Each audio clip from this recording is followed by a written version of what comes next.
What's going on, guys? EDC Nerd here, and today we're going to be doing a review and an overview over the Factor DLX over at Winterbladeco.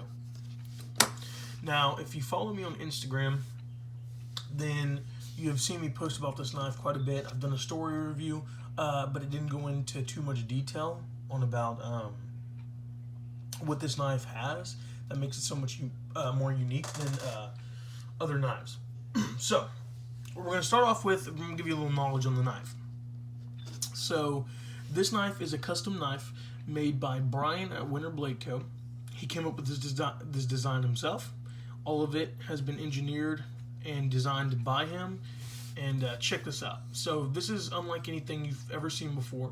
It uses a flipper bar instead of a flipper tab up here. So, what you do is you push this here, and the blade comes rocketing out. Now, also what's a lot different is the lock mechanism is also different. Most knives have it right here in the front, kind of like your Chris Reeve. They have theirs right here in the front. So you're actually getting it on the back, but instead of kind of like a compression lock where it flips over right here behind the blade, this has got a pin right there that when you open the blade, it comes right there and falls into that notch. And it gives it a solid lockup, rock solid. So there's that. Also, a thing that Brian invented besides the flipper bar and the locking mechanism, inside of here, instead of using a ball detent like you're gonna find in a lot of other knives, as far as like this Hinderer, if you look in there, you're gonna see a ball right past that. You see it right there, a little shadow of it. That's what that falls into a hole in the blade, which builds up the the energy from pushing on it until it breaks and sends the blade rocketing open. Well, Brian didn't use a ball detent. He came up with his own detent, and it's actually using magnets, which I think is really cool. So if you look right in there, you're going to see a magnet right there, and then a magnet right there on that side. See those? So that, and well, also there's a magnet right here on the back too. So let's open that up, and right there, that little silver thing, that's a magnet. So that allows this to rocket shut, rocket open without a ball detent, which I think is really cool. So he engineered that himself and came up with that himself as well, which I think is very awesome. Now that you've gotten a good idea of the different mechanisms this thing uses and what Brian came up with, we're actually going to go into a little bit more detail on the materials it comes with, and then we'll go over ergonomics and utilitarian use and that kind of stuff on it. So let's start off with materials. So on this Factor DLX, if you get one from Brian, you're going to be getting, well, you can get titanium front or you can get a carbon fiber front. I went with the carbon fiber front, and then I went with a titanium back. That way it keeps the weight super light. If you do go with the titanium front, as you know, it's probably going to be it is an upcharged, obviously, and it will make the knife heavier. So there's that. So on the front here, we've got carbon fiber, and it is not peel ply. It's a whole piece of carbon fiber. And then we've got Juma inlay right here on the pivot, and a Juma inlay on the flipper bar.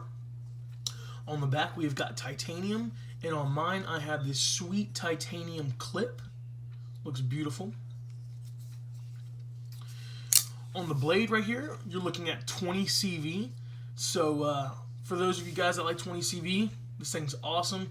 Not only that, if you like M390, you will like 20 CV if you haven't tried it, because it is basically the same thing, just made somewhere else. M390 is made by Bowler in Sweden, I believe, and 20 CV is made in the United States. Same chemical compound, everything like that. So, as far as that goes, let's talk about utilitarian use of the blade. Okay, any of you guys that have owned a Wharncliffe blade will know that it is a very utilitarian blade. Although it doesn't have belly, it does get a lot of tasks done as far as opening boxes is a pleasure.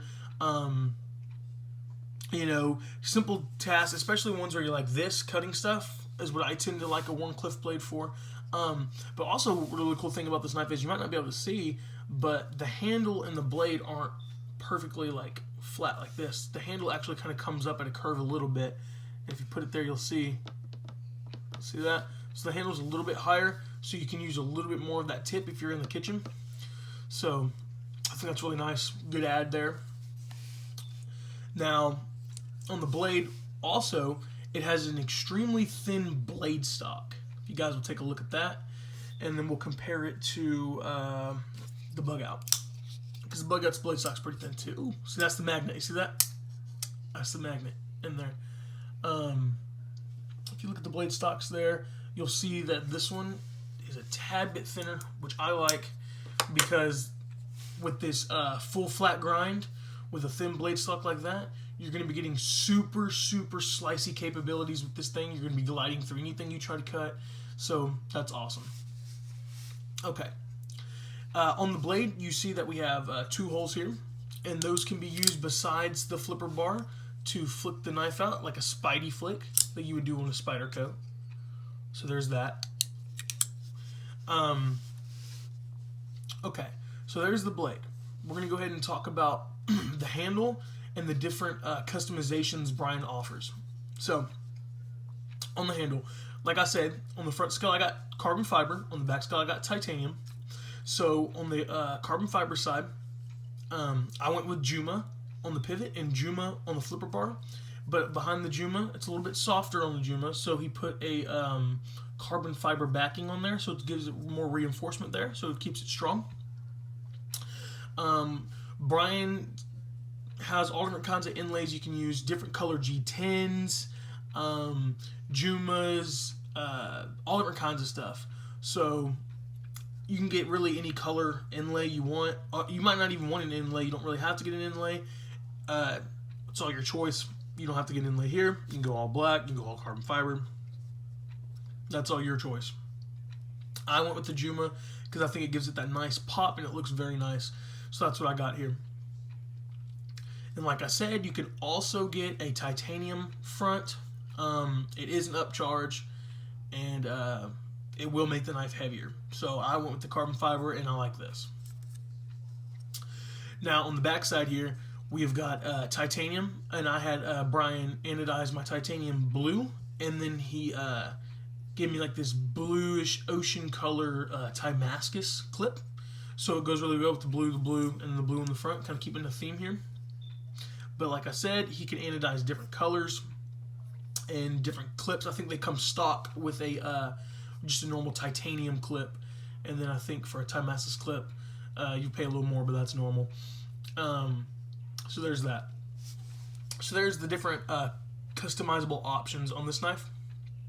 So let's go ahead and talk about ergonomics. So on this knife, you're going to be looking at a, we'll go into a little bit of size because that's a good bit of ergonomics there.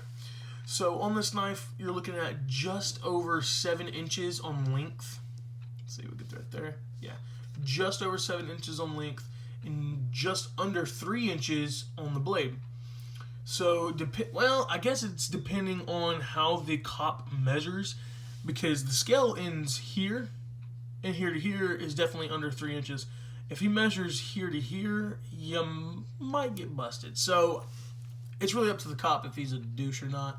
I would say this is under a 3-inch blade because of the scale right there. But, I mean, you do have this a little bit right here, but that's all sharpening choil, so. Anyways, let's get some size comparisons. First up, we're going to size comparison with something a lot of people know. This is the Rat number 1 by, my mind went blank, Ontario Rat 1. There's that. You can see it dwarfs the Factor. Here is a Benchmade bug out, a Benchmade mini bug out.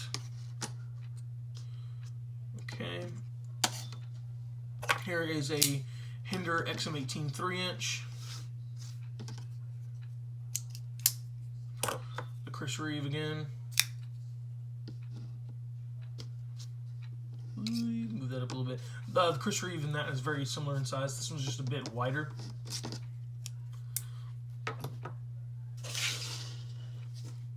Pioneer, just because. Alright. We'll do that'll be good on the size comparisons. Okay, ergonomics. This knife fills my hand very well. You're going to be getting a full 4-finger grip on this knife. It's got a little bit of jimping right here on the back of the blade spine, which gives it that perfect like thumb positioning here. It's a little bit wide here, but I kind of like that in my hands. I have larger hands, and so that fits very nicely. The actuation is smooth. And fires 100% of the time. Now, ergonomics are great, I think. Riding in the pocket, it's a little bit different. You're going to have to get used to it.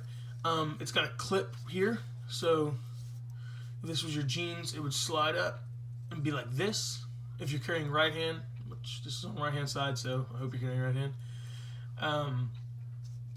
It'll be like this in your pocket. It's a little bit wider than most knives, but it was easy to get used to, especially since it's so thin. I forgot it was even in my pocket, so it carries in the pocket very nicely. Fit and finish of this knife are great. It's great.